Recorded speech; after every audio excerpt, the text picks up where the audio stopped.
Selamat pagi Bapak dan Ibu, Opa dan Oma. Saya masih boleh lah ya manggil Opa dan Oma ya. Saya udah kepala 6 dan cucu sudah 4. Ya, hari ini untuk anggota MMA kita nanti akan dibagikan buku renungan harian khusus untuk bulan Mei, ya. Karena bulan Mei ada hari spesial untuk lansia, ya. Jadi bulan Mei itu ada satu hari nanti tanggal 29 Mei itu ditetapkan sebagai Hari Lansia Nasional. Ya, jadi pengurus sudah menyediakan renungan harian. Renungan harian ini khusus 1 bulan bercerita tentang kita. Ya, bercerita tentang kita para lansia yang dikasihi Tuhan. Jadi isinya semua tentang lansia. Ya, untuk setiap anggota MMA nanti akan diberikan 1. Tentunya bagi mereka yang berjanji untuk mau membacanya dan merenungkannya. Ya, untuk yang satu rumah berdua, suami istri 1, ya, kakak beradik 1. Kenapa? Karena percetakannya ternyata sudah tidak mencetak lagi. Ketika pengurus menemukan buku ini, bulan Maret loh, sudah habis gitu. Ya, jadi sedapat mungkin pengurus sudah mencari karena jumlah kita sekarang sudah 140 lebih.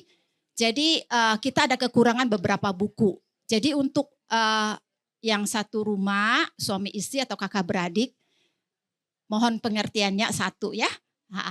Saya akan membacakan refleksi yang ditulis oleh penulis Ibu Liana Puji Hastuti. Bunyinya seperti ini. Ada pepatah yang mengatakan, each season has its own beauty. Setiap musim memiliki keindahannya masing-masing. Orang-orang yang hidup di 4 musim meyakini benar pepatah itu. Orang-orang yang melihat bunga-bunga bermekaran sungguh menakjubkan. Di musim panas, matahari bersinar menghangatkan. Bila keluar rumah dengan bebas, bisa keluar rumah dengan bebas, tidak khawatir kedinginan. Tubuh tidak perlu dibungkus baju tebal. Pada musim gugur, melihat banyak daun berubah warna. Menjadi kuning keemasan, coklat, merah. Sungguh pemandangan yang menawan. Dan pada musim dingin, salju memberikan pemandangan yang terbaik. Seperti melihat kue berlapis gula putih yang lezat. Begitu juga pada masa kehidupan manusia. Masa anak dan remaja riang gembira. Masa pemuda adalah masa yang produktif berjaya. Masa setengah baya menjadi matang. Dan pada masa tua. Semua masa memiliki keindahan dan keunikan sendiri-sendiri.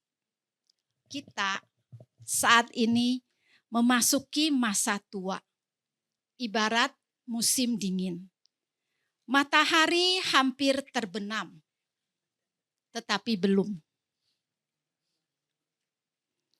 Dan matahari hampir terbenam, orang-orang menyebutnya sunset.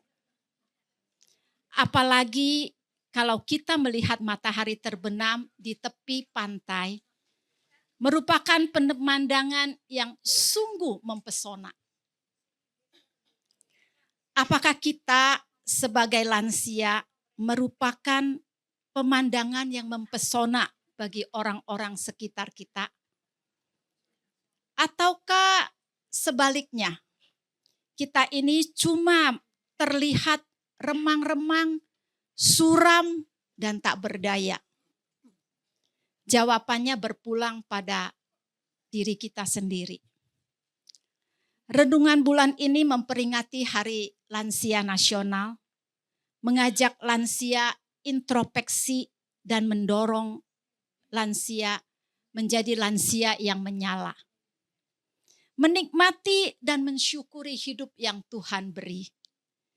Lansia yang tetap bergembira, lansia yang tetap mengandalkan Tuhan. Yesaya 46 ayat 4 menulis seperti ini. Sampai masa tuamu, aku tetap dia. Sampai masa putih rambutmu, aku menggendong kamu. Aku tetap melakukannya dan mau menanggung kamu terus. Aku mau memikul kamu dan menyelamatkan kamu. Selamat bersekutu, Tuhan memberkati kita.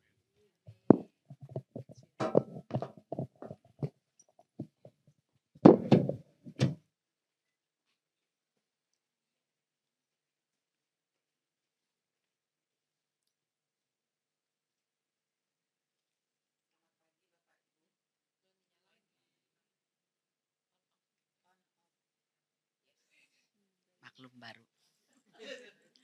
Selamat pagi Bapak Ibu yang dikasih Tuhan. Saya lihat dari atas sudah berkebaya semua. Jadi sayang ya kalau kita lewatkan. Kita akan bersama-sama memuji lagu Ibu kita Kartini. Sebagai penghormatan kita kepada beliau dengan jasa-jasanya yang luar biasa. Kita akan sebelum memulai persekutuan kita akan menyanyi lagu Ibu Kartini. Ibu kita Kartini. Maaf ya Bu, dadakan.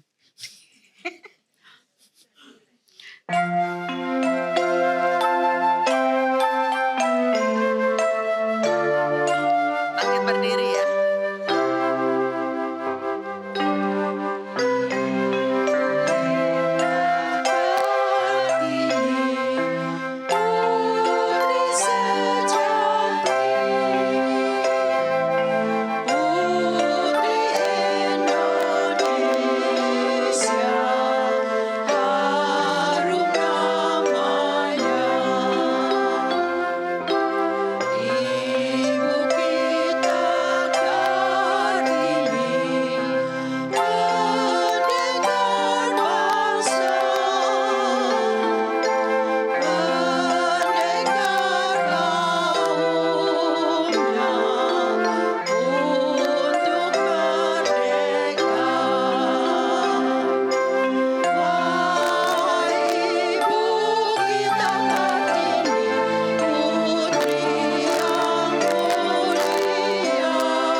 Silakan duduk.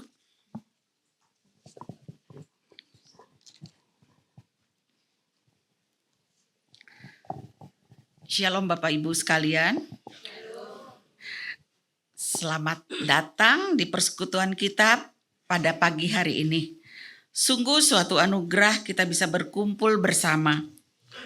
Kalau kita ada sampai hari ini, itu bukan karena kuat dan gagah kita, tapi karena kasih setia Tuhan yang terus menopang hidup kita.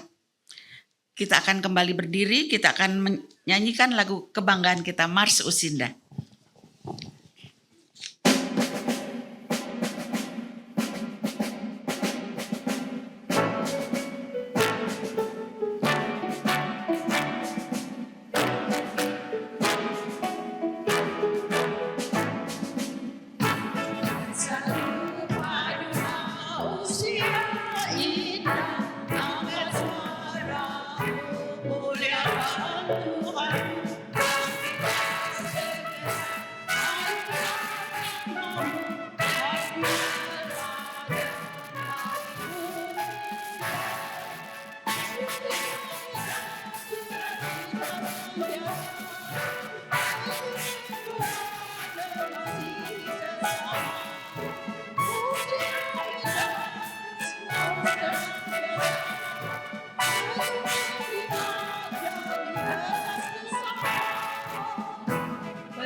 Kita akan tetap berdiri, kita akan menaikkan pujian pembuka, tapi kalau ada Bapak Ibu yang tidak tahan berlama-lama berdiri, boleh dipersilakan duduk. Kita akan menaikkan pujian dari pelengkap Kidung Jemaat 13, kita nyanyikan bait pertama, kedua, dan ketiga.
Kita akan bersama-sama berdoa. Ya Allah, Bapa yang Maha Kasih, kami senantiasa menaikkan puji dan syukur kehadirat-Mu atas kebaikan-Mu yang tidak pernah berkesudahan di sepanjang kehidupan kami. Terima kasih Tuhan karena Engkau masih mengaruniakan kami nafas kehidupan, kesehatan, serta sukacita untuk dapat berkumpul bersama dalam persekutuan Usinda pada hari ini. Bapa, pada kesempatan yang indah ini kami rindu untuk kembali mendengarkan kebenaran firman-Mu dan belajar untuk memiliki hati yang semakin berkenan di hadapan-Mu. Berkati persekutuan kami pada hari ini, kiranya Roh Kudus saja yang memimpin dari awal, pertengahan hingga selesai. Dalam nama Tuhan Yesus kami berdoa dan bersyukur. Amin. Kita akan bersama-sama membaca Mazmur secara berbalasan. Yang diambil dari Mazmur 69 ayat 14-19. Saya yang genap, Bapak Ibu yang ganjil.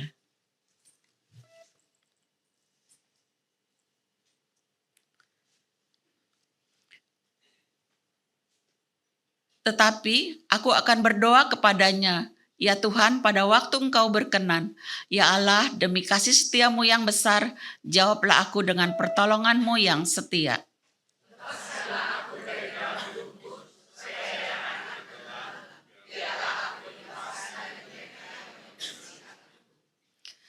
Dan dari air yang dalam, janganlah biarkan arus banjir menghanyutkan aku, atau air yang dalam menelan aku, dan jangan biarkan sumur menutup mulutnya mengurung aku.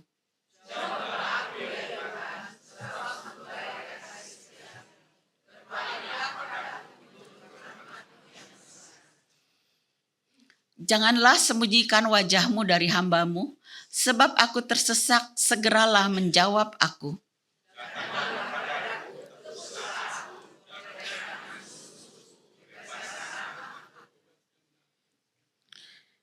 Kita akan masuk ke dalam bagian kesaksian.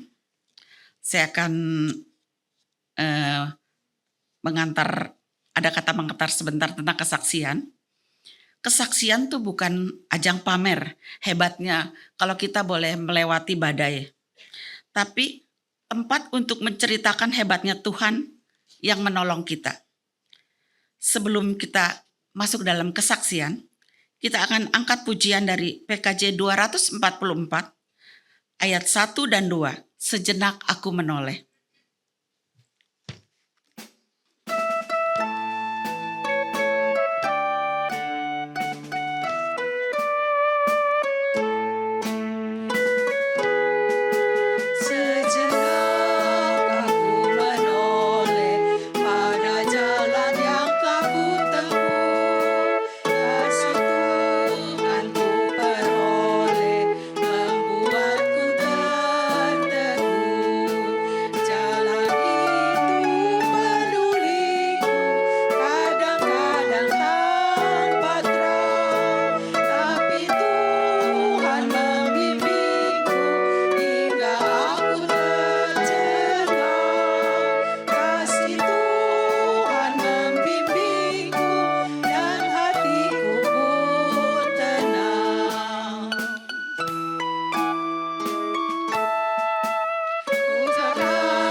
Kemarin belum ada yang mendaftar untuk kesaksian.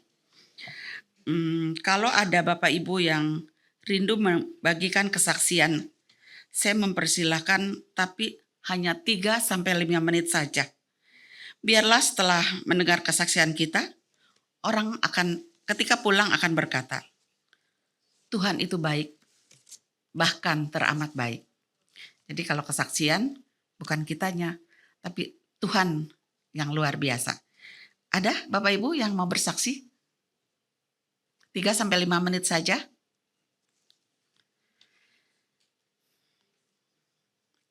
Semuanya pada tunduk. Berarti enggak ada yang siap. Oh ada. Pak Julius akan bersaksi. Cukup 3-5 menit ya Pak. Biarlah Tuhan yang terus dipuji.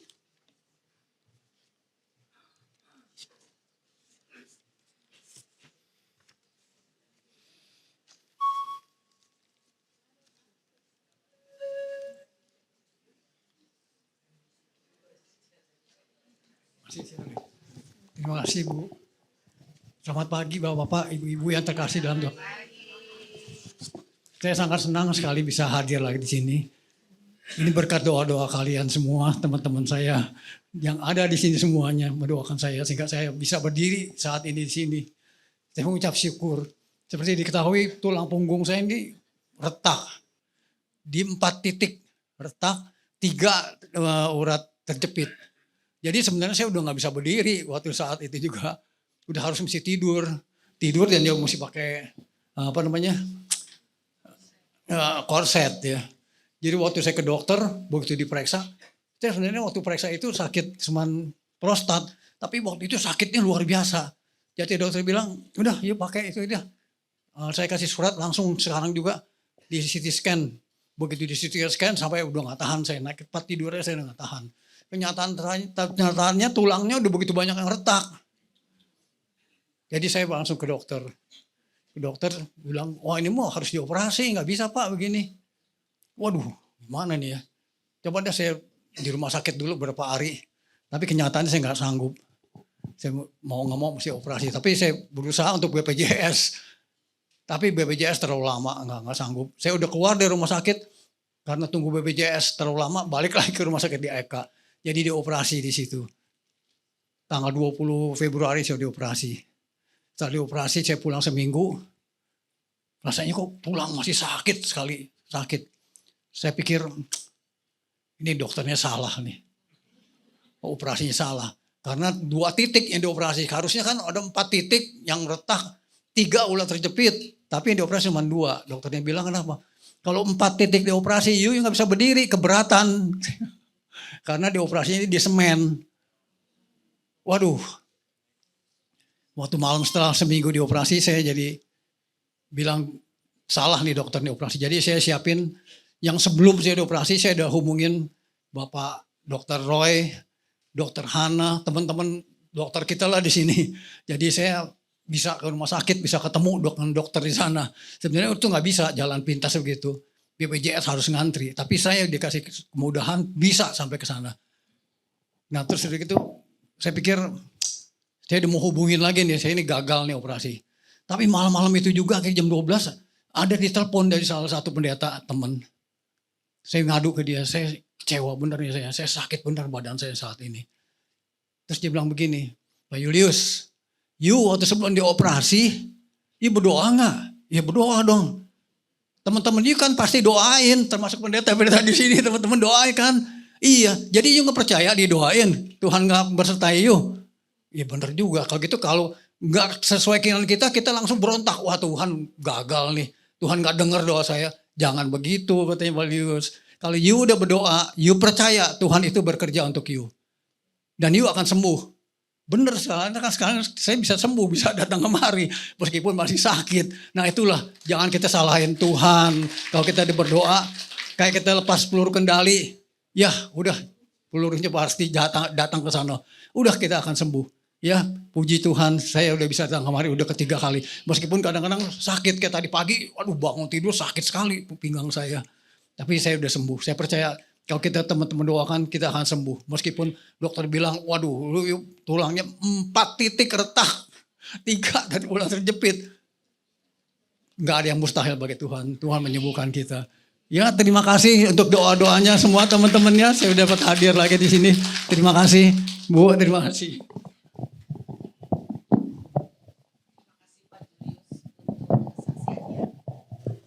Pak Julius sakit di punggung. 4 bulan yang lalu, sekitar 4 bulan yang lalu, saya juga mengalami hal yang sama dengan Pak Julius. Sampai berminggu-minggu saya nggak bisa bangun dan nggak bisa jalan. Setiap malam saya cuma bilang sama Tuhan, Tuhan kuatkan saya dan pulihkan saya. Tuhan memberikan apa yang dibutuhkan dan hari ini saya bisa berdiri di sini bukan karena kuat saya, tapi karena Tuhan sayang sama saya dan Bapak Ibu sekalian. Jadi kalau kita masih sehat sampai hari ini karena hebatnya Tuhan. Masih tetap sabar dan sayang menghadapi kita. Terpujilah nama Tuhan.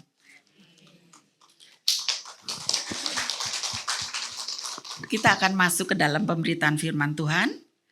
Sebelumnya kita akan angkat pujian dari PKJ 255.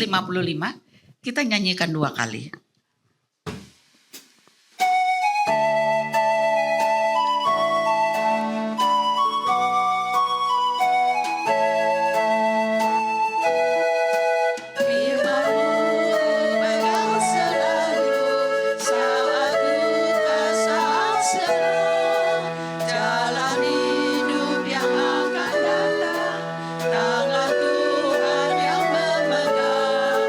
Mencoba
mari kita sama-sama berdoa ya Oma Opa. Mari kita berdoa. Tuhan, seperti lagu yang barusan kami nyanyikan, kami ingin memegang selalu firman Tuhan. Tetapi bagaimana kami memegang firman Tuhan kalau kami tidak tahu isi firman Tuhan? Kalau kami tidak memahami isi firman Tuhan? Maka dari itu sebentar kami ingin membaca firman-Mu, kami ingin mengetahui apa yang ingin Engkau sampaikan kepada setiap kami yang ada di sini. Mohon Tuhan berfirman kepada kami, bukakan mata pikiran hati kami, supaya kami boleh mendengar firman Tuhan, supaya kami boleh memahami firman Tuhan, dan juga kelak menjadi pelaku firman Tuhan. Tuhan juga yang urapi mulut bibir hamba-Mu yang tidak layak ini, supaya melalui kelemahannya, Tuhan boleh menyampaikan apa yang menjadi pesan Tuhan. Terima kasih Tuhan, di dalam nama Tuhan Yesus kami berdoa. Amin. Shalom, selamat pagi Oma Opa. Sugeng enjeng. Waduh, pada cantik-cantik nih ya yang oma-oma ya, soalnya pada pakai kebaya. Saya tuh sebetulnya koleksi kebaya Oma Opa, tapi tak tinggal semua di Pekalongan. Jadi hari ini pakainya batik aja gitu ya. Walaupun sebetulnya pengen gitu nyamain vibes-nya sama Oma Opa. Ini vibes gak tuh ya, muda banget. Tapi hari ini kita akan sama-sama belajar tentang apa itu jangan pamer. Nah, kita akan sama-sama baca dari Matius 6 ayat 1 sampai 6, dilanjutkan ayat 16 sampai 21. Injil menurut Matius pasal 6 ayat 1 sampai 6 sampai dilanjutkan 16 sampai 21. Ingatlah, jangan kamu mengamalkan kesalehanmu di depan umum supaya dilihat orang. Karena jika melakukan demikian, kamu tidak memperoleh upah dari Bapamu yang di surga. Jadi apabila engkau memberi sedekah, janganlah engkau menggembar-gemborkan hal itu, seperti yang dilakukan orang munafik di rumah-rumah ibadat dan di lorong-lorong, supaya mereka dipuji orang. Sesungguhnya aku berkata kepadamu, mereka sudah mendapat upahnya. Namun jika engkau memberi sedekah, janganlah diketahui tangan kirimu apa yang diperbuat tangan kananmu. Hendaklah sedekahmu itu diberikan dengan tersembunyi, maka Bapamu yang melihat yang tersembunyi akan membalasnya kepadamu. Apabila kamu berdoa, janganlah berdoa seperti orang munafik. Mereka suka mengucapkan doanya dengan berdiri dalam rumah-rumah ibadat dan pada tikungan-tikungan jalan raya, supaya mereka dilihat orang. Sesungguhnya aku berkata kepadamu, mereka sudah mendapat upahnya. Namun jika engkau berdoa, masuklah ke dalam kamarmu, tutuplah pintu, dan berdoalah kepada Bapamu yang ada di tempat tersembunyi. Maka Bapamu yang melihat yang tersembunyi akan membalasnya kepadamu. Ayat 16, apabila kamu berpuasa, janganlah muram mukamu seperti orang munafik. Mereka mengubah air mukanya supaya orang melihat bahwa mereka sedang berpuasa. Sesungguhnya aku berkata kepadamu, mereka sudah mendapat upahnya. Namun apabila engkau berpuasa, minyakilah kepalamu dan cucilah mukamu, supaya jangan dilihat oleh orang bahwa engkau sedang berpuasa, melainkan hanya oleh Bapamu yang ada di tempat tersembunyi.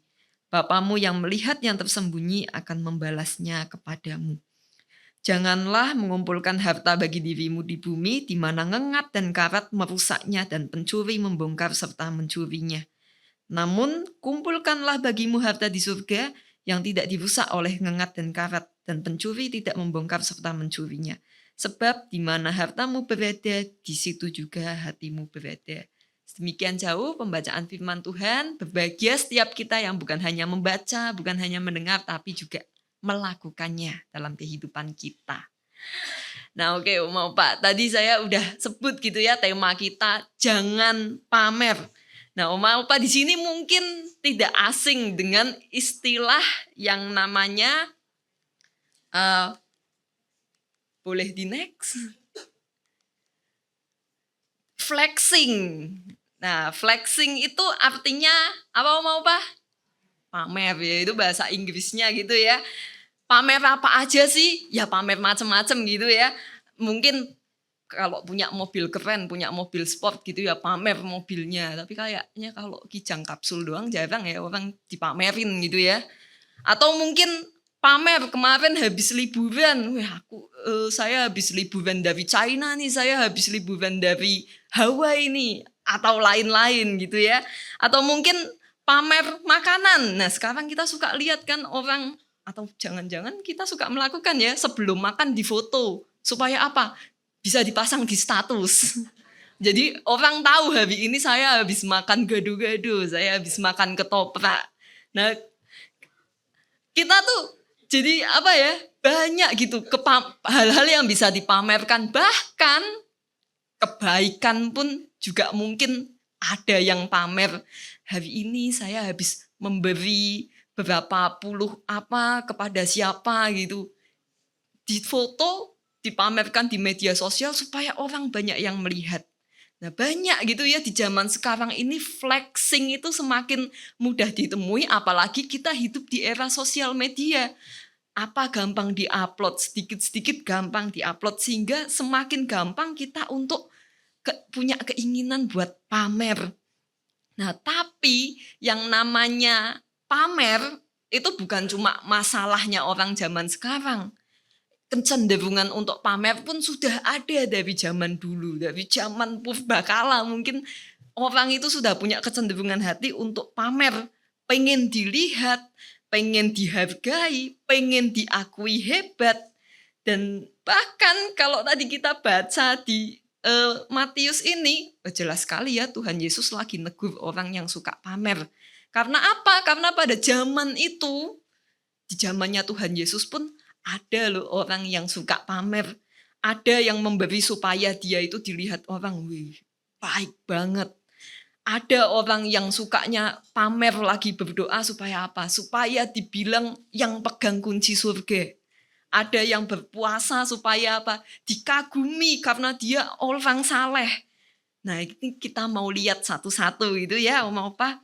Tadi kita sudah baca di Matius 6, masih bagian dari khotbah di bukit. Kalau minggu kemarin membahas tentang ucapan bahagianya, walaupun dari Lukas, tapi ada di Matius pasal 5, dan itu juga bagian dari khotbah di bukit.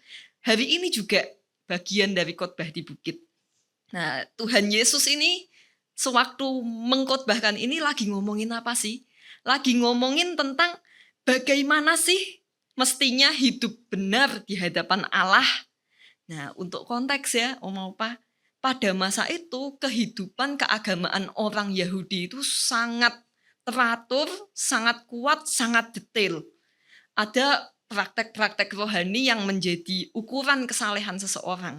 Misalnya ya berdoa, terus berpuasa, dan juga memberi. Nah, ini 3 hal ini adalah ukuran utama untuk praktek spiritualnya orang Yahudi pada masa itu. Orang-orang yang setia memberi, setia berpuasa, setia berdoa, selalu dipandang sebagai orang-orang yang dekat dengan Tuhan, dihormati dan dijadikan teladan masyarakat. Ya, istilahnya yang tadi saya ngomong ya, yang pegang kunci surga gitu. Nah, tapi di tengah kehidupan religius itu, Tuhan Yesus ternyata melihat ironi, melihat ada pergeseran hati.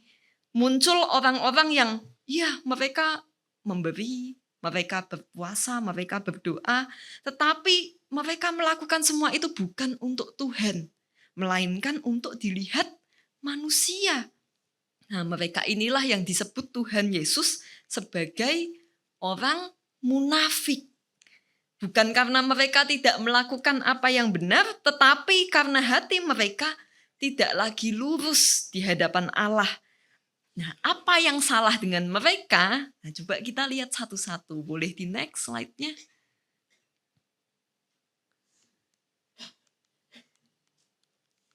Nah, ini dia. Yang pertama, dalam hal memberi sedekah. Nah, mau apa? Perintah untuk memberikan sedekah pada zamannya bangsa Israel itu sebetulnya bukan cuma ada di zamannya Tuhan Yesus ya, tetapi sudah lama sekali sejak bangsa Israel itu mau masuk ke dalam tanah perjanjian. Jadi itu masih di perjanjian lama. Nah, mereka itu kan tinggalnya di daerah Timur Tengah ya. Nah, Timur Tengah itu adalah daerah agraris. Tapi beda dengan Indonesia. Kita Indonesia negaranya tropis. Hanya ada musim penghujan dan musim kemarau. Jadi untuk sawah, untuk ladang itu baik kalau di Indonesia. Nah, tapi kalau di Timur Tengah sana beda. Mereka itu cenderung kering. Jadi ada satu masa musimnya lagi baik, panennya pasti baik. Ada satu masa kalau musimnya lagi jelek, lagi paceklik, panennya juga buruk.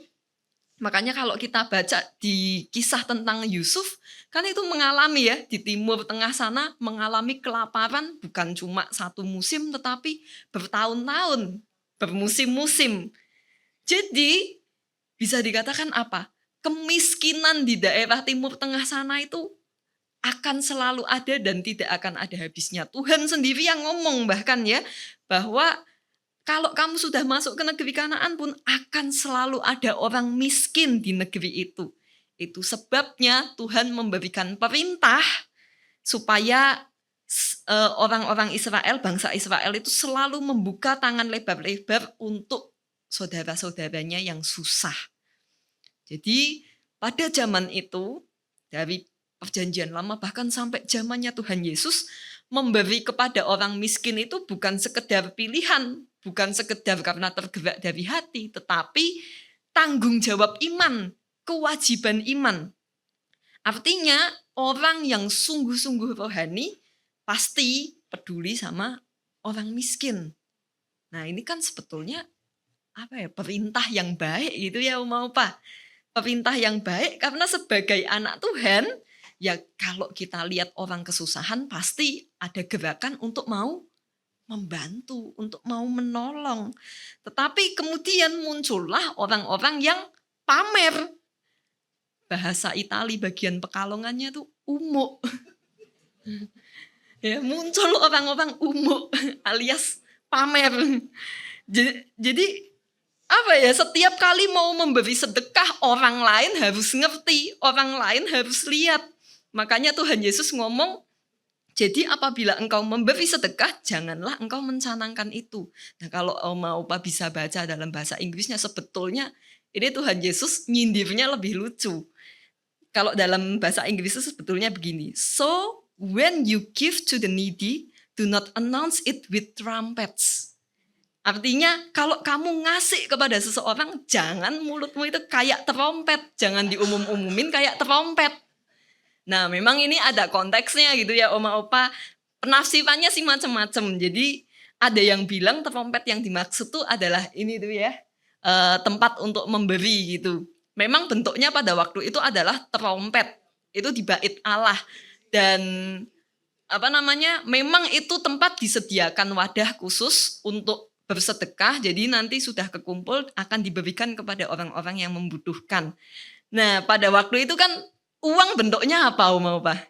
Koin ya, logam. Jadi ketahuan kalau ngasihnya banyak ya bunyinya klinting. Kalau bunyinya klotak ya berarti cuma ngasih sekoin gitu ya. Jadi orang waktu itu kalau yang mau pamer pasti ngasihnya dari atas gitu ya.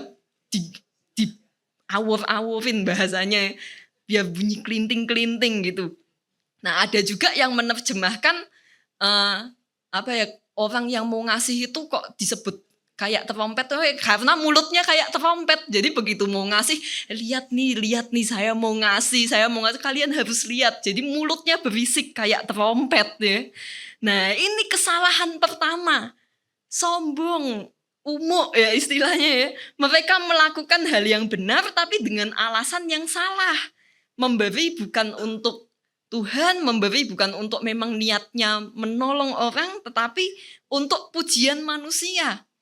Nah, memang Tuhan Yesus ngomong, mereka sudah dapat upahnya, mereka sudah mendapatkan pujian dari manusia, tetapi tidak dari Tuhan. Kalau motif kita memberi supaya dilihat orang, Tuhan gak peduli. Jadi yang penting bukan hanya apa yang kita lakukan, tapi mengapa kita melakukannya.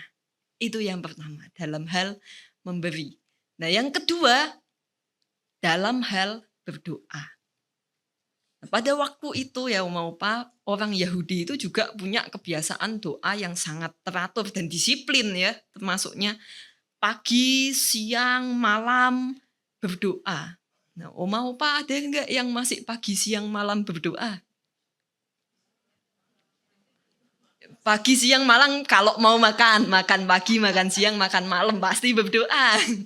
Mau tidur minimal berdoa ya, paling enggak seperti orang Yahudi waktu itulah ya, pagi, siang, malam berdoa. Nah, tapi sekali lagi ternyata kebiasaan rohani ini, disiplin rohani ini disalahgunakan. Tuhan Yesus berkata jangan seperti orang munafik, lagi-lagi ya, yang berdoa supaya dilihat orang. Bayangin ya waktu itu ada nih orang yang pas jamnya berdoa sengaja berdiri di depan bait Allah terus berdoa supaya dilihat orang. Jadi kalau sekarang ya pengen kayak gitu, coba berdiri di depan gereja tiba-tiba berdoa, Tuhan Yesus terima kasih, kayaknya nggak dilihat keren ya, dilihat aneh malahan. Tapi waktu itu ada, bukan cuma di depan bait Allah tadi dikatakan di pengkolan jalan juga berdoa. Mungkin kalau sekarang orang lihat aneh ya, tapi orang waktu itu lihat, waduh, ini sungguh yang pegang kunci surga, di pengkolan jalan aja berdoa gitu ya. Tetapi mungkin saya cuma menduga ya mungkin orang waktu itu juga mujinya setengah hati kali ya. Tetapi sekali lagi Tuhan mau ngomong, Tuhan tidak peduli ketika kita memamerkan doa kepada orang, Tuhan tidak peduli. Karena itu tadi Tuhan Yesus ngomong, kalau mau berdoa ya masuklah ke dalam kamarmu dan tutuplah pintumu, berdoalah kepada Bapamu yang ada di tempat tersembunyi. Nah uniknya pada waktu itu sebetulnya rumah orang Israel itu enggak seperti rumah kita sekarang. Rumah kita sekarang ada banyak kamar-kamarnya. Bahkan mungkin beberapa dari kita bikin rumah, ada yang sengaja kamarnya itu dikhususkan untuk ruang berdoa. Nah, tapi waktu itu enggak, ruangannya lebih los, enggak ada ruang khusus untuk berdoa. Jadi Tuhan Yesus di sini sebetulnya memang lagi enggak ngomongin soal tempat fisik, tetapi menunjuk kepada hati yang tersembunyi, yaitu relasi yang pribadi, yang intim, yang tulus dengan Tuhan.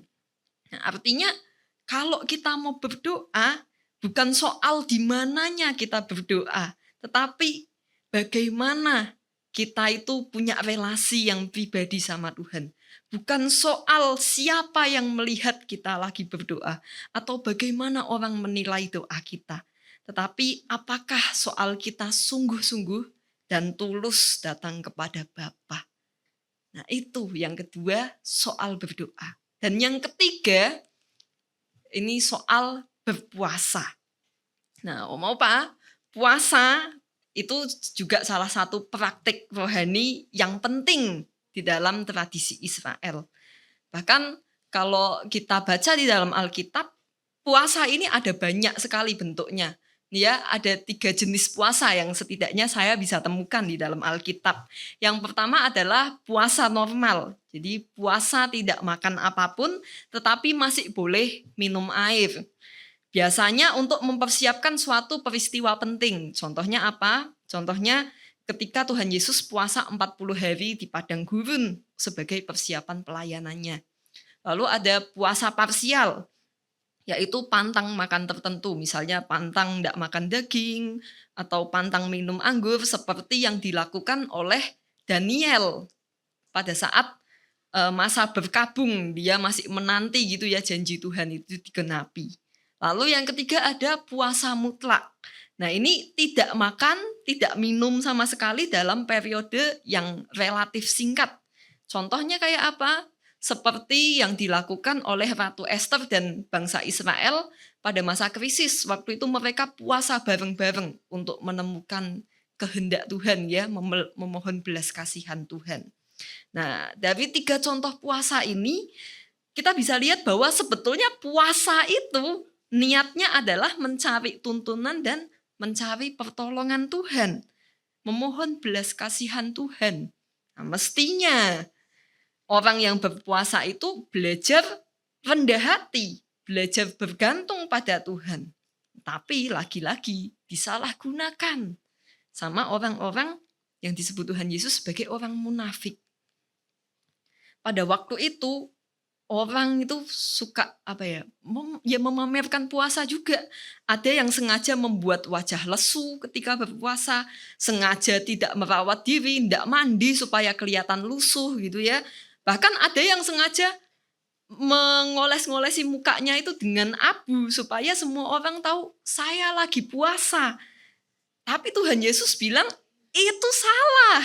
Karena tujuan mereka bukan mencari Tuhan, bukan cari kehendak Tuhan, tetapi ingin diakui manusia. Sebaliknya Tuhan Yesus ngomong, minyakilah kepalamu, cucilah mukamu. Artinya kalau kita pun mau puasa gitu ya, tetaplah tampil normal bahkan bersukacita. Nah, karena puasa adalah urusan kita dengan Tuhan. Nah, ini 3 praktek yang pada waktu itu disalahgunakan, sebetulnya praktek yang baik, bahkan kalaupun sampai sekarang kita masih melakukan praktek itu dan harus melakukan praktek itu, seperti kan kita memang berdoa juga harus ya setiap hari. Kemarin ketika masa Prapaskah kita belajar untuk berpuasa, dan ketika kita melihat orang kesulitan kita wajib menolong, harus ada gerakan itu. Tetapi jangan seperti apa yang ditegur oleh Tuhan Yesus, bahwa ketiga praktek ini akhirnya jadi ajang untuk pamer kerohanian. Motivasi hatinya bukan lagi Tuhan, tetapi pengakuan manusia. Nah, ini yang Tuhan Yesus tolak gitu ya. Tuhan Yesus tidak nolak prakteknya. Berdoa, memberi, berpuasa itu penting, tetapi akan menjadi sia-sia kalau hal-hal itu dilakukan hanya demi dapat pengakuan. Nah, sebaliknya Tuhan Yesus mengajarkan kita untuk melakukan semuanya itu di hadapan Bapa yang melihat dalam sembunyi, memberi tanpa perlu diketahui, berdoa dalam keheningan, berpuasa tanpa orang lain perlu lihat. Karena yang terutama bukan penilaian manusia, tetapi pandangan Allah. Dari situlah Tuhan Yesus ngomong gitu ya, di mana hartamu berada, di situ juga hatimu berada. Kalau yang kita kejar itu adalah pengakuan manusia, maka hati kita ada di pengakuan manusia. Kalau kita mengejar materi, maka hati kita ada di dalam materi. Jadi apa yang kita kejar, itulah yang menunjukkan arah hati kita yang sebenarnya. Kalau kita haus pujian orang lain, dan itu sangat berharga untuk kita usahakan, maka hati kita lagi nggak tertuju kepada Tuhan. Itulah yang terjadi pada orang-orang Yahudi pada masa itu. Nah, gimana dengan kita hari ini? Nah, Oma Opa yang terkasih, di sini kan Oma Opa sudah Tuhan percayakan usia yang sweet ya. Ada yang sudah sweet 60, ada yang sweet 70, ada yang kesuwinen. Jadi tentunya Oma Opa sudah melewati banyak hal dalam hidup gitu ya. Yang namanya memberi udah bukan sekali 2 kali, tapi pastilah udah berkali-kali ya. Atau yang melayani, mungkin ada yang sudah sejak muda melayani Tuhan, sudah pelayanan di gereja, berjuang dalam hidup, membesarkan anak, bekerja keras, tapi juga setia dalam pelayanan di gereja. Enggak sedikit dari Oma Opa juga yang mungkin punya rekam jejak rohani yang sangat keren, yang begitu dipakai Tuhan untuk menyatakan pekerjaannya. Nah, tetapi firman Tuhan hari ini mengajak kita bukan untuk melihat ke belakang, melainkan ayo kita lihat lebih dulu gitu ya ke dalam hati kita. Nah, ada 3 pertanyaan yang mau Tuhan tanyakan kepada setiap kita yang ada di sini. Yang pertama, mari kita coba jujur bertanya, apakah kita masih suka mencari pujian manusia? Kadang nggak keluar dari mulut kita, tapi mungkin muncul pelan-pelan di dalam hati kita. Misalnya ada suara yang berkata gitu ya, saya udah lama melayani, atau saya yang paling setia. Bahkan mungkin kalau bukan saya, pelayanan ini nggak akan jalan. Nah, bisa jadi juga terjadi di dalam kehidupan iman kita. Kalau bukan saya, ini pelayanan nggak akan jalan. Kalau bukan Bu Vera hari ini, wah hari ini ibadah nggak akan ada. Bisa jadi itu suka muncul di dalam hati kita. Kita ingin dihargai, kita ingin diakui. Bahkan nanti kalau sudah selesai gitu ya, pas salam-salaman nggak dipuji. Kamu hari ini mimpin pujiannya bagus. Kita merasa, aduh kok nggak ada yang muji aku ya. Aduh kok nggak ada yang terpukau ya sama pelayananku tadi. Nah, tetapi di sini Tuhan menguji hati setiap kita.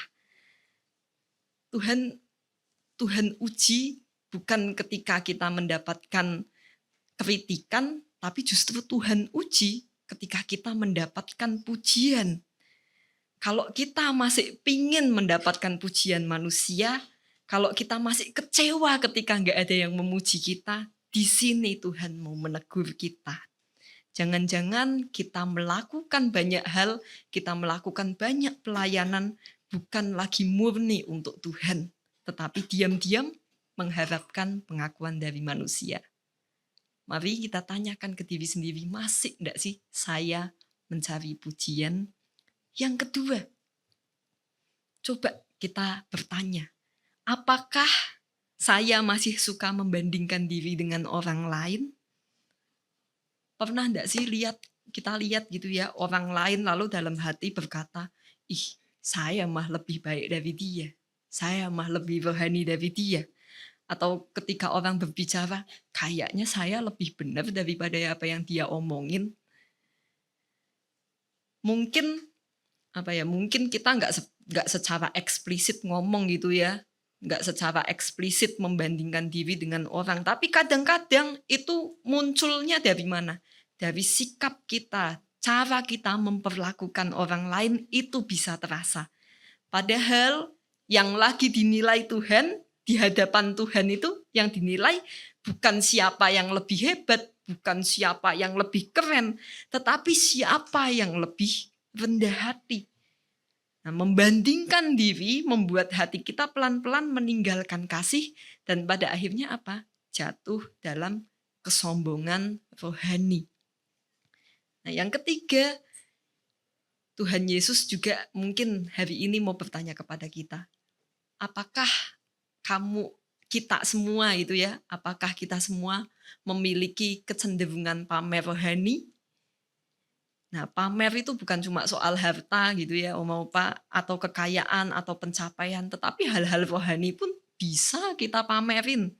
Kita bisa pamer tentang kebaikan, menceritakan semua yang sudah kita lakukan. Kita bisa pamer pelayanan, ingin orang tahu seberapa besar kontribusi kita. Bahkan kita bisa pamer kesalehan, menunjukkan seolah-olah kita lebih dekat dengan Tuhan. Nah, inilah yang Tuhan Yesus sebut sebagai kemunafikan. Hidup yang terlihat benar di luar, tetapi motivasinya salah di dalam. Hidup untuk dilihat manusia, bukan untuk Tuhan. Makanya tadi saya senang ya Bu Vera ngomong gitu ya sebelum kesaksian.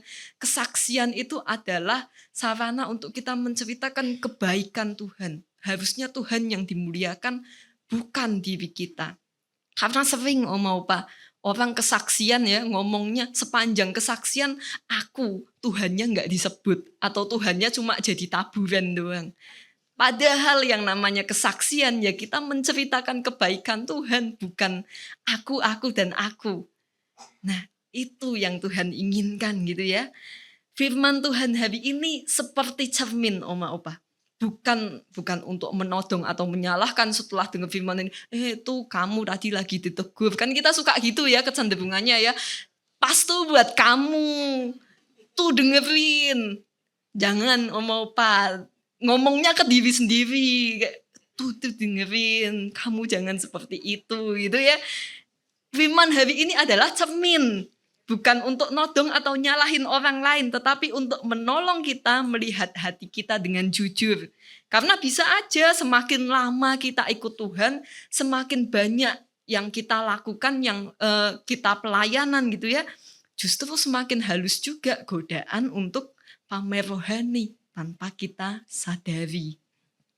Jadi firman Tuhan hari ini tidak mengajak kita untuk pamer, tetapi daripada pamer, mari kita hidup dengan tulus. Nah ini tulusnya bukan sekedar tulus atau tulus penyanyi gitu ya, tetapi ada singkatannya. T yang pertama, tanamkan niat yang benar. Setiap kali kita melakukan sesuatu, entah itu memberi, berdoa, melayani, coba berhenti sejenak dan tanya dalam hati kita ya, saya ngelakuin ini untuk Tuhan atau untuk dilihat orang sih? Misalnya gitu ya, ketika memberi persembahan atau menolong orang lain, latih diri kita untuk tidak perlu cerita ke sana sini. Biarlah itu jadi rahasia kita dan Tuhan. Karena saya pernah menemui Om Opa, semoga nggak ada di sini ya, ngasih persembahan gede ke gereja. Terus ngomong, oh saya habis ngasih persembahan paling gede ke gereja buat pembangunan. Nah itu nggak perlu. Atau mungkin pernah Om Opa menemui gereja, ngasih persembahan dipampang di depan. Jadi semua orang pengen lomba jadi yang nomor 1. Kita nggak perlu itu karena Tuhan tahu apa yang kita lakukan. Jadi apapun yang kita lakukan, kita mesti tahu niatnya. Mau dilihat orang, apa mau dilihat Tuhan. Itu. Lalu utamakan Tuhan bukan manusia. Seringkali kita punya godaan, ingin dihargai, ingin diucapkan terima kasih. Tapi firman Tuhan hari ini mengatakan kalau yang terutama bukan penilaian manusia, tapi perkenanan Tuhan. Kalau kita sudah capek melayani tapi tidak ada yang memperhatikan, jangan sedih Oma Opa. Ada Tuhan yang memperhatikan, ada Tuhan yang melihat, bahkan menilai. Lalu latih hati untuk rendah. Nah ini kerendahan hati ya Om Opa. Kerendahan hati itu tidak datang dengan otomatis, tidak datang dengan sendirinya. Perlu sekali dilatih. Kita perlu melatih kerendahan hati terus menerus. Misalnya tidak cepat merasa diri paling berjasa, tidak membandingkan diri dengan orang lain, belajar menghargai pelayanan orang lain. Semakin bertambah usia, Oma Opa justru semakin dipanggil untuk rendah hati. Bukan semakin merasa paling benar. Meskipun saya tahu pengalaman Oma Opa pasti lebih paten, lebih luar biasa. Tapi justru di situ Oma Opa bisa mengajarkan dari pengalaman yang banyak itu, Oma Opa tetap bisa rendah hati. Nah ini yang kedua. Usahakan relasi pribadi dengan Tuhan. Seperti yang sudah tadi Tuhan Yesus ajarkan, masuk ke kamar ketika ingin berdoa. Artinya kita harus punya waktu privasi dengan Tuhan. Ya doa pagi ya, sebelum kita beraktivitas, doa malam sebelum tidur, jangan cuma makan ya Oma ya, mau makan pagi siang malam, iya sih berdoa, tapi lebih dari itu sebelum kita mau melakukan sesuatu, mungkin mau ke pasar kita berdoa, sebelum kita menutup hari pun kita menutup dengan doa. Semakin intim relasi kita dengan Tuhan, semakin kita sadar siapa diri kita di hadapan Tuhan.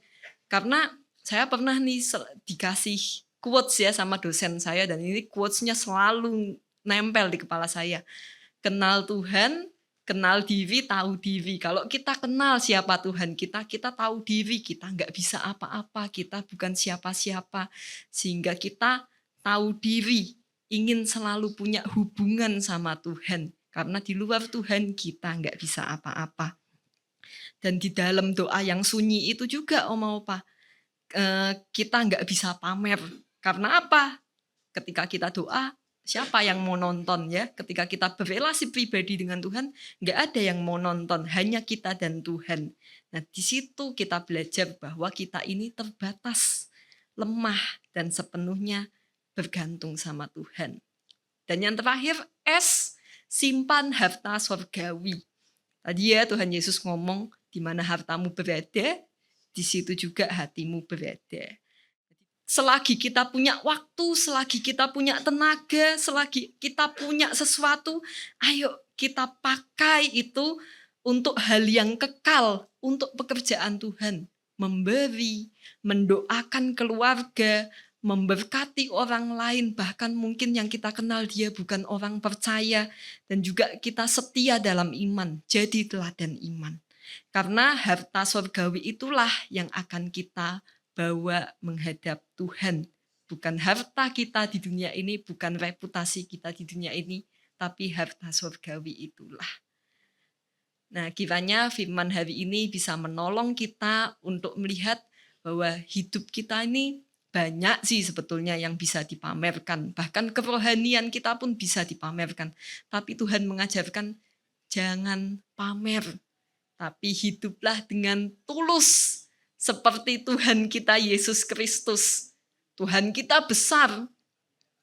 Dia hebat. Tapi ketika datang ke dunia milih lahirnya di tempat yang sangat sederhana. Ketika dia melakukan mujizat, bahkan beberapa kali Tuhan ngomong, jangan bilang siapa-siapa. Dia melayani bukan dipuji, tetapi untuk menyelamatkan. Jadi kiranya kita bisa ikut meneladani Tuhan kita Yesus Kristus, dan kita bisa belajar untuk tidak pamer pada pencapaian-pencapaian kita, tapi untuk hidup tulus benar di hadapan Tuhan. Sampai pada akhirnya nanti Tuhan sendiri yang mengakui kita. Ketika kita dipanggil Tuhan, Tuhan ngomong kepada kita, baik sekali perbuatanmu itu, hai hambaku yang setia. Amin. Kita masuk ke ayat emas. Oke, ini ayat emas kita ya. Opa-opa, Kolose 3 ayat 23. Apapun juga yang kamu perbuat, perbuatlah dengan segenap hatimu seperti untuk Tuhan, bukan untuk manusia. Nah, Kristi mau biar kita hafal gitu ya. Kan kadang sulit menghafal hanya dengan kata-kata. Kita mau pakai gebean ya, mau apa ya. Jadi tipuin Kristi ya, ini jadi kayak ngajar anak sekolah minggu, tapi enggak apa-apa. Yuk kita sama-sama ya, mau apa? Kolose 3 ayat 23. Apapun juga yang kamu perbuat, perbuatlah dengan segenap hatimu, seperti untuk Tuhan, bukan untuk manusia. Nah, kita coba lagi ya mau Pak ya. Yuk, 1, 2, 3. Kolose 3 ayat 23.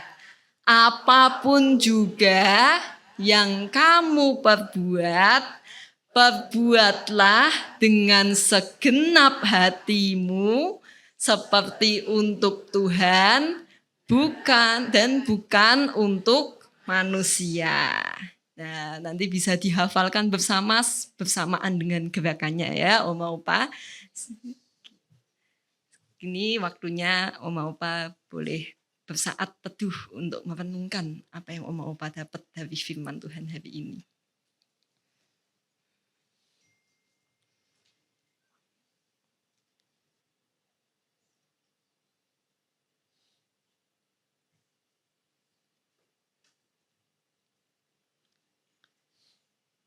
Oma Opa, sekarang kita masuk ke dalam doa syafaat ya. Mari kita berdoa.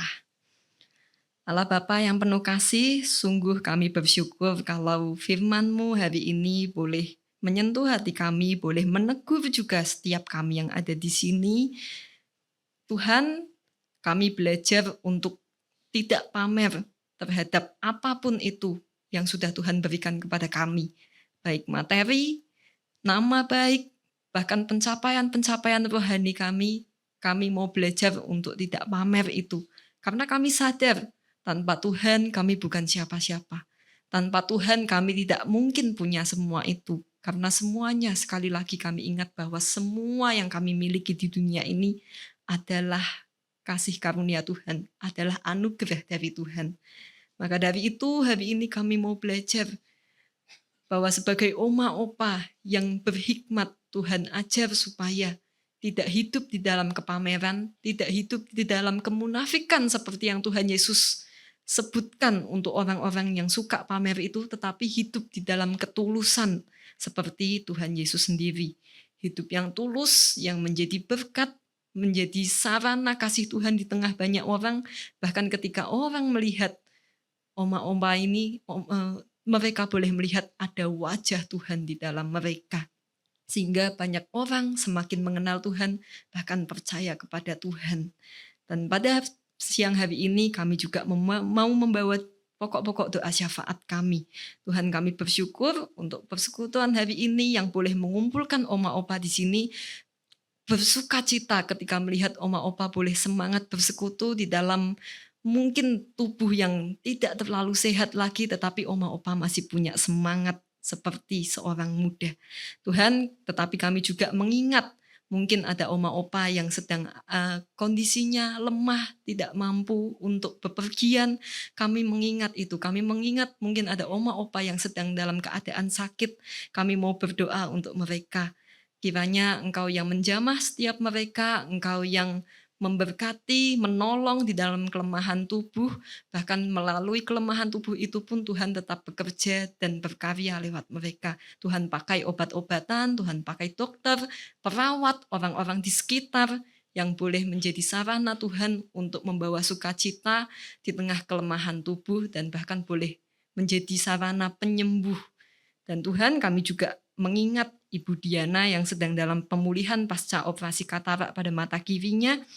Tuhan, Engkau adalah dokter kami percaya Engkau adalah Tuhan yang menjamah dan memulihkan dengan sempurna. Tuhan, berikan kesembuhan total, jauhkan dari kemungkinan komplikasi, dan biarlah proses pemulihannya boleh berjalan dengan baik di dalam penyertaan Tuhan. Kami juga menyerahkan kesehatan para pengurus dan seluruh jemaat Usindah beserta keluarganya masing-masing. Tuhan, kiranya Engkau yang menjaga, melindungi, dan memberikan kekuatan serta kesehatan yang baik. Jauhkan dari penyakit, kelemahan, dan mampukan setiap kami untuk tetap setia, rindu, bersekutu, melayani, menjalankan kehidupan dengan penuh sukacita di dalam Engkau. Tuhan, kami juga bersyukur kalau minggu kemarin pengurus Usindah yang baru boleh dilantik. Kami berdoa untuk setiap pengurus Usindah yang baru beserta setiap program kerja yang telah direncanakan. Kiranya Engkau Tuhan, Sang Pemilik Gereja yang memimpin setiap langkah pengurus. Tuhan, berikan hikmat, kesatuan hati dan kerendahan hati di dalam melayani. Biarlah setiap rencana yang ada boleh berjalan dengan baik, menjadi berkat bagi jemaat-Mu di tempat ini, dan terlebih lagi menjadi berkat bagi orang-orang yang ada di sekitar, sesuai dengan kehendak-Mu. Kami juga menyerahkan proses pembangunan gedung GKI Gading Serpong ke dalam tangan-Mu. Tuhan, Engkau yang memulai membangun gereja tersebut. Kalau bukan Tuhan yang membangun, maka sia-sialah usaha manusia. Dan kami tahu Engkau adalah Tuhan yang mampu mencukupkan setiap kebutuhan dana. Engkau adalah Tuhan yang mampu membuka jalan dan memberkati setiap prosesnya. Kiranya pembangunan ini dapat berjalan lancar, selesai tepat pada waktunya, sehingga dapat dipakai untuk memuliakan nama-Mu lebih lagi dan menjadi berkat bagi banyak jiwa. Bapa, kami juga teringat untuk saudara-saudara kami yang berulang tahun mengucap syukur untuk pertambahan usia yang Tuhan berikan. Kami mengingat Ibu Mamik Sumarmining Tias, Ibu Jani Halim, Ibu Anita Citrawati, Ibu Dianawati Sutanto, Ibu Erningsih, dan Ibu Susilawati Limardiono. Kami bersyukur untuk penyertaan Tuhan dalam kehidupan mereka sampai hari ini. Kiranya Engkau yang terus memberkati dengan kesehatan, Engkau yang terus memberkati dengan sukacita dan juga damai sejahtera. Tuhan yang pakai mereka, hidup mereka boleh menjadi boleh semakin menjadi berkat bagi sesama dan memuliakan nama Tuhan bahkan di dalam usia yang sudah senior ini. Dan terima kasih Tuhan untuk setiap kebaikan-Mu. Mungkin setiap kami masing-masing punya pergumulan yang tidak dapat kami sebutkan, tidak dapat kami ceritakan. Tapi kami tahu Engkau Tuhan yang mengenali setiap kami. Engkau Tuhan yang dapat melihat kedalaman hati kami.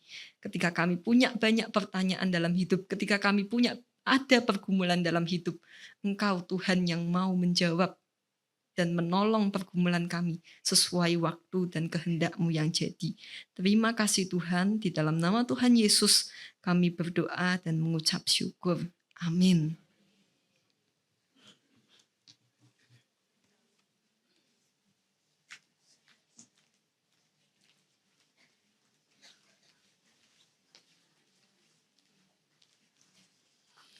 Terima kasih untuk Saudari Kristi yang sudah membawakan firman. Biarlah apa yang boleh kita terima pada pagi hari ini, kita boleh melakukannya dalam kehidupan kita setiap hari. Terpujilah nama Tuhan. Kita akan masuk dalam persembahan. Sebagai ungkapan syukur, kita akan masuk dalam persembahan. Sebelumnya saya akan membacakan ayat pengantar persembahan yang diambil dari 2 Korintus 9 ayat 7. Hendaklah masing-masing memberikan menurut kerelaan hatinya, jangan dengan sedih hati atau karena paksaan. Sebab Allah mengasihi orang yang memberi dengan sukacita. Sambil kantong persembahan diedarkan, kita angkat pujian dari PKJ 146 ayat 1-3.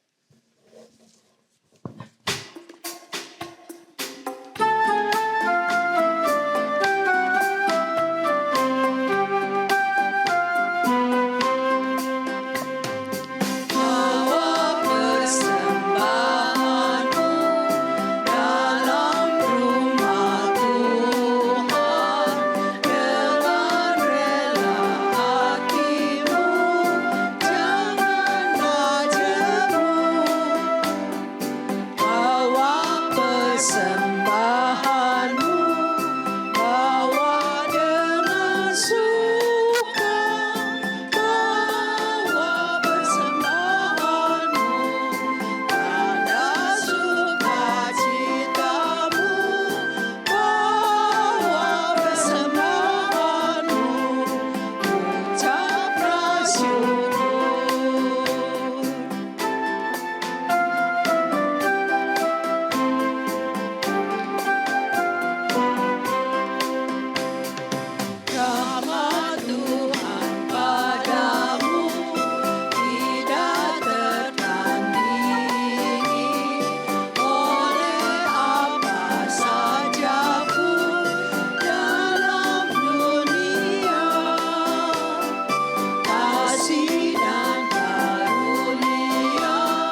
Tuhan, terima kasih untuk segala berkat-Mu. Ini kami persembahkan sebagai tanda syukur dan ucapan syukur kami. Terimalah, kuduskan, dan pakailah untuk kemuliaan nama-Mu. Berkati setiap tangan-tangan yang memberikannya dan juga tangan-tangan yang mengelolanya. Hanya dalam nama Tuhan Yesus kami berdoa. Amin. Bapak Ibu, di ujung akhir persekutuan kita, saya mengundang Bapak Ibu untuk berdiri.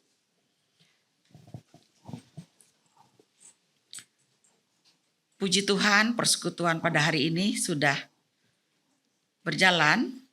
Kita sudah mendengarkan firman Tuhan, sudah memuji Tuhan dan berdoa. Biarlah kita pulang dengan satu tekad. Semakin tua, semakin rendah hati. Jangan sombong dan jangan pamer. Kita akan menyanyikan pujian penutup dari pelengkap Kidung Jemaat 271, bait 1 sampai 3.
Persekutuan ini di dalam doa ya, mari kita berdoa.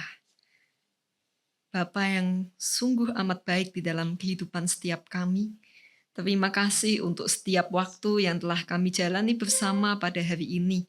Kami bersyukur untuk firman-Mu, untuk persekutuan, pujian yang boleh kami naikkan, dan setiap doa yang juga kami panjatkan kepadamu. Tuhan, kami percaya Engkau telah mendengar setiap seruan kami, bahkan yang tidak terucap sekalipun. Dan kami juga sungguh bersyukur hari ini kami boleh bertemu satu dengan yang lain. Dan kiranya apa yang kami boleh dengar hari ini, pujian-pujian yang kami lantunkan tidak hanya berhenti di ruangan ini, tetapi kami boleh meneruskannya ketika kami keluar. Kami boleh hidup seturut dengan kehendak Tuhan, menjadi pelaku firman, dan tetap setia di dalam setiap keadaan, bahkan mau terus memuji-muji Tuhan di dalam keadaan apapun. Saat kami mengakhiri persekutuan ini, kami menyerahkan setiap langkah kami ke dalam tangan-Mu. Sertai kami dalam aktivitas kami, dalam keluarga kami, dalam pelayanan kami, dan dalam setiap aspek kehidupan kami. Kiranya kasih karunia Tuhan Yesus Kristus dan kasih dari Allah Bapa serta persekutuan dengan Roh Kudus terus menyertai kita sekalian dari sekarang sampai selama-lamanya, dan kiranya damai sejahtera Tuhan terus memenuhi hati dan pikiran kita, memberi kekuatan dalam setiap langkah dan menjadikan hidup kita alat kemuliaan bagi nama-Nya. Amin.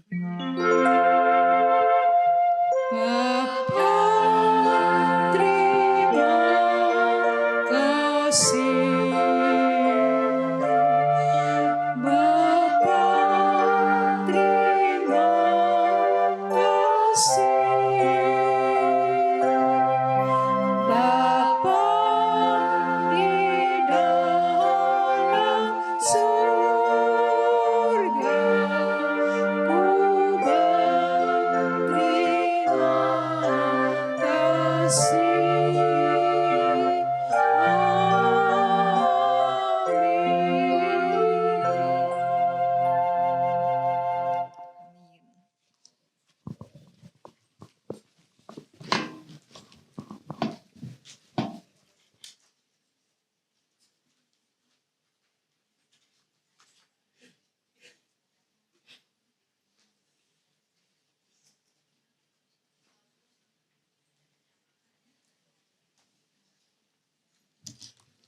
Selamat siang Bapak Ibu sekalian.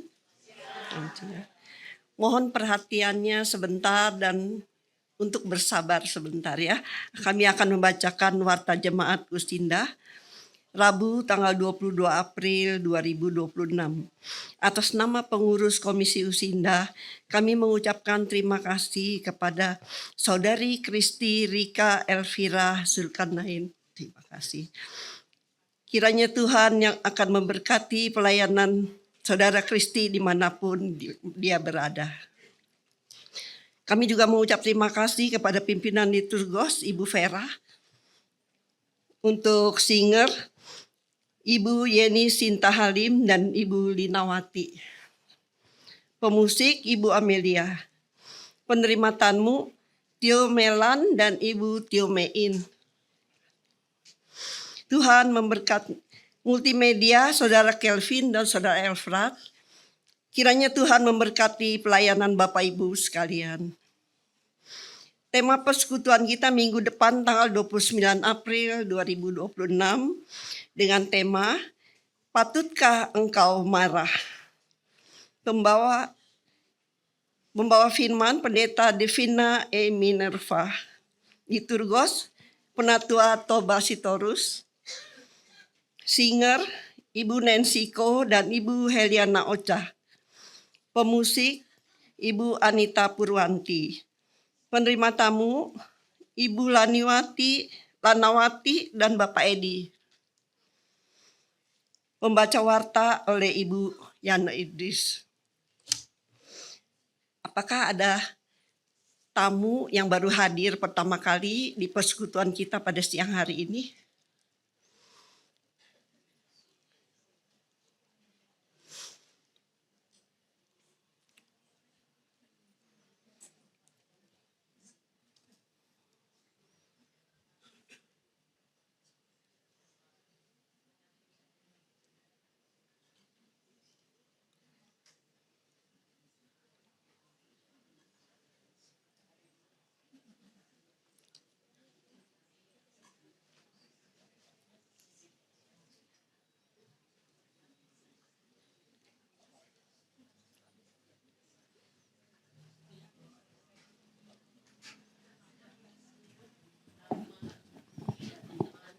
Ya.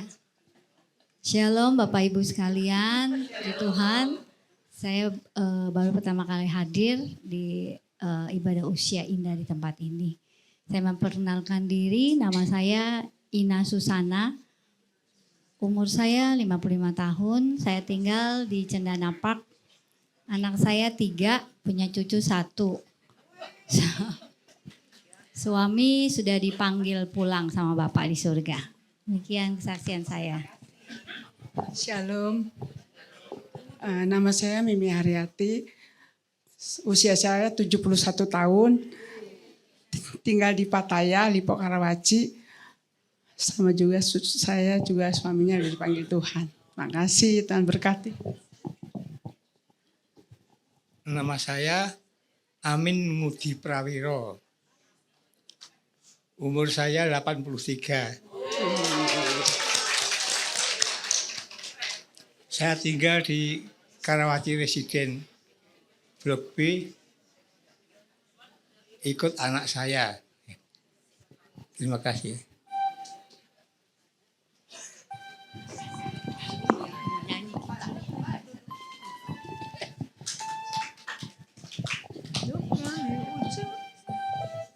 Nyanyi, nanti bisa lihat situ Bu.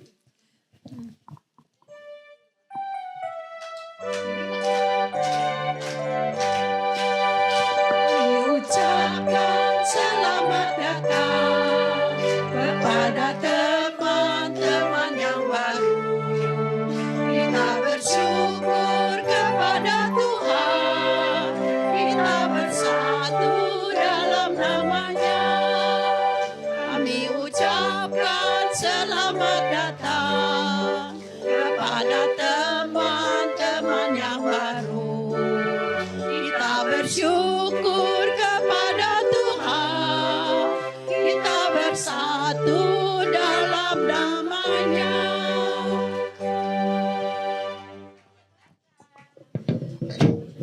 Kami mengucapkan selamat datang kepada teman-teman kita yang baru. Biarlah kiranya minggu depan boleh hadir lagi bersama kita bersekutu di sini.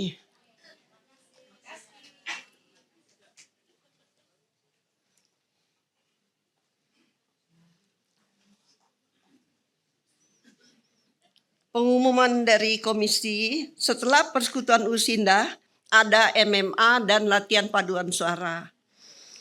Pada tanggal 24 April hari Jumat tidak ada latihan angklung dan tidak ada kegiatan melukis.